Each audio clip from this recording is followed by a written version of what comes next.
প্রবেশ করলেন সাংসদরা। সরাসরি নতুন সংসদ ভবনের ছবি দেখছেন। प्रवेश कर चुके हैं और जो सांसद वहां पहले पहुंचे हुए थे सभी ने खड़े होकर उनका अभिवादन किया और ये ऐतिहासिक तस्वीरें क्योंकि पहली बार प्रधानमंत्री नरेंद्र मोदी का लोकसभा चैम्बर में आगमन।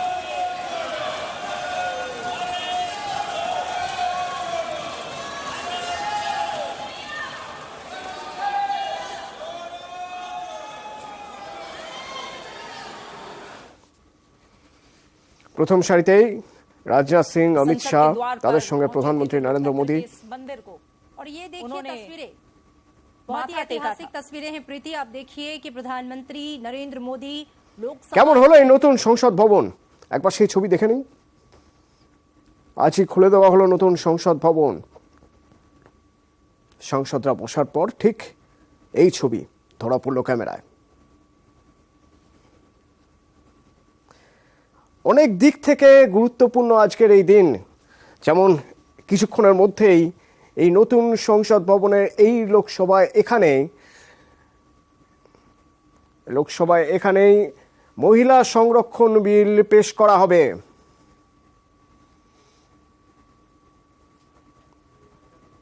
আগামীকাল আলোচনা, তারপর রাজ্যসভায় পেশ। লোকসভা স্পিকার ওম বিড়লা विरासत की सरासरी और आधुनिकता का भव्य संगम है। रिकॉर्ड समय में इस भवन का निर्माण सुनिश्चित करने के लिए मैं माननीय प्रधानमंत्री जी का हार्दिक धन्यवाद देता हूं।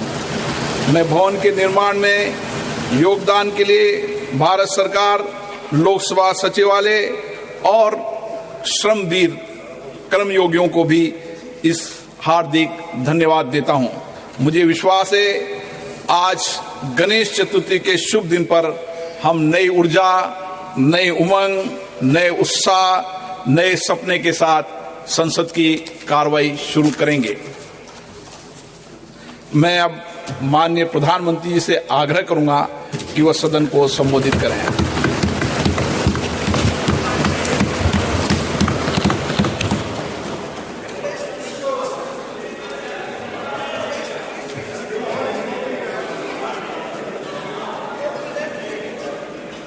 आदरणीय अध्यक्ष जी, नए संसद भवन का ये प्रथम और ऐतिहासिक सत्र है। मैं सभी माननीय सांसदों को और सभी देशवासियों को बहुत बहुत शुभकामनाएं देता हूं। आदरणीय अध्यक्ष जी, आज प्रथम दिवस के प्रथम सत्र में नए सदन में आपने मुझे बात रखने के लिए अवसर दिया है, इसलिए मैं आपका बहुत बहुत आभार व्यक्त करता हूं। इस नए संसद भवन में मैं आप सभी माननीय सांसदों का भी हृदय से स्वागत करता हूं। ये अवसर कई मायनों में अभूतपूर्व है। आजादी के अमृत काल का ये उषा काल है और भारत अनेक सिद्धियों के साथ नए संकल्प लेकर के नए भवन में अपना भविष्य तय करने के लिए आगे बढ़ रहा है।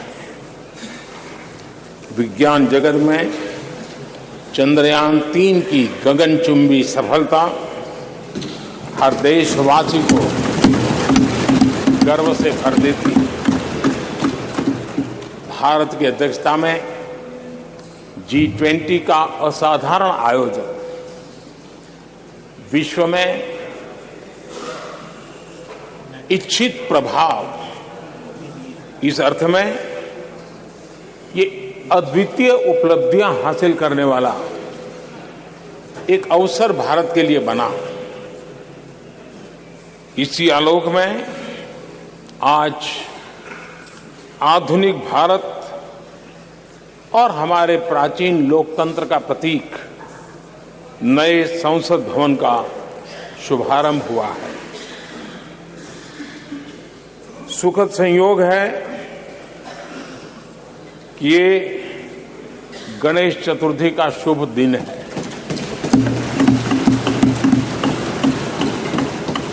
गणेश जी शुभता और सिद्धि के देवता है।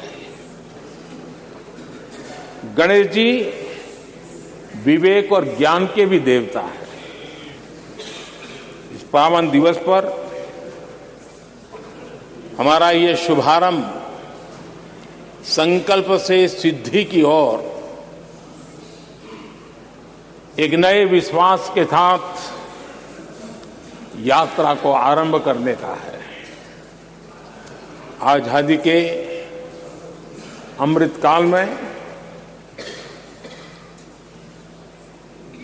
हम जब नए संकल्पों को लेकर के चल रहे हैं, तब अब जब गणेश चतुर्थी का पर्व आज है, तब लोकमान्य तिलक की याद आना बहुत स्वाभाविक है। आजादी के आंदोलन में लोकमान्य तिलक जी ने गणेश उत्सव को एक सार्वजनिक गणेश उत्सव के रूप में प्रस्तावित करके पूरे राष्ट्र में सुराज्य की आहलेख जगाने का माध्यम बनाया था। लोकमान्य तिलक जी ने गणेश पर्व से सुराज्य की संकल्पना को शक्ति दी। उसी प्रकार से आज ये गणेश चतुर्थी का पर्व लोकमान्य तिलक जी ने स्वतंत्र भारत स्वराज्य की बात कही थी। आज हम समृद्ध भारत गणेश चतुर्थी के पावन दिवस पर उसकी प्रेरणा के साथ आगे बढ़ रहे हैं।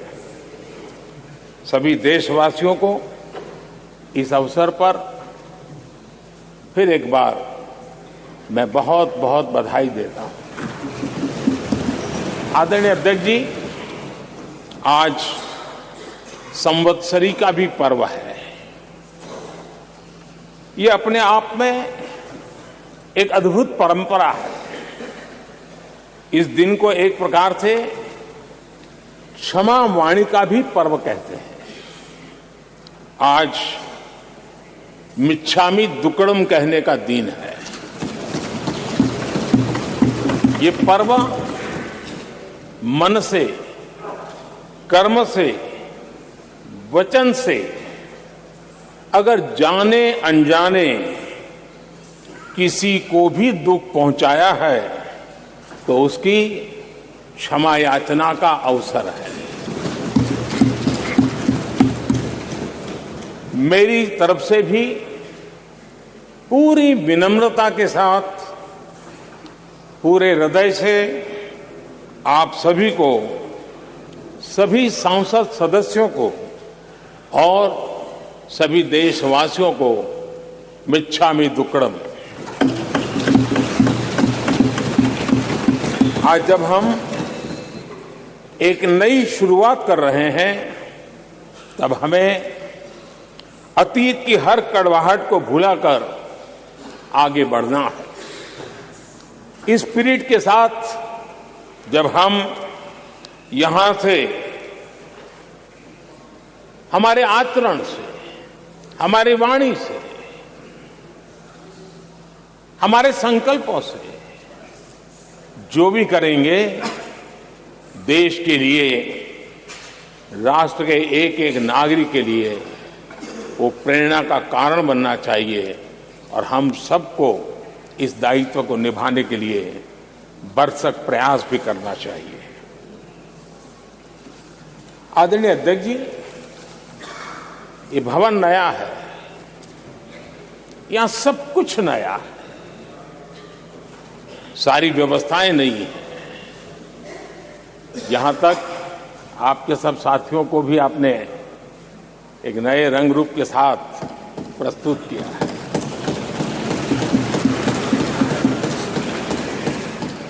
सब कुछ नया है, लेकिन यहां पर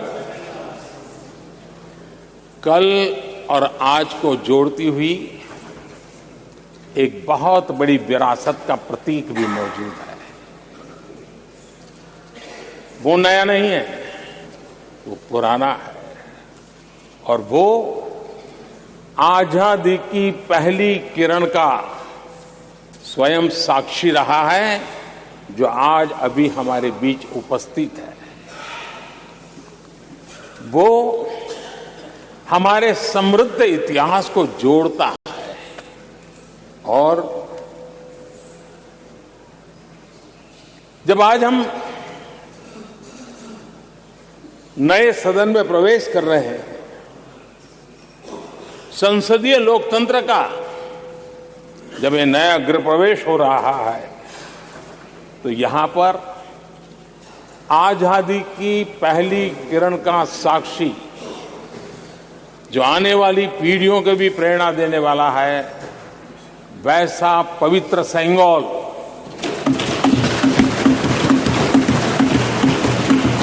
और ये वो सेंगोल है जिसको भारत के प्रथम प्रधानमंत्री पंडित नेहरू का स्पर्श हुआ था। ये पंडित नेहरू के हाथों में पूजा विधि कर करके आजादी के पर्व का प्रारंभ हुआ था, और इसलिए एक बहुत महत्वपूर्ण अतीत को उसके साथ सेंगोल हमें जोड़ता है। तमिलनाडु की महान परंपरा का वो प्रतीक तो है ही, देश को जोड़ने का भी, देश की एकता का भी वो प्रतीक है।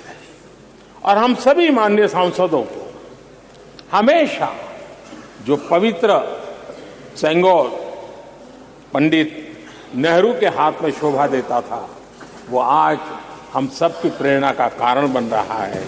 इससे बड़ा गर्व क्या हो सकता है।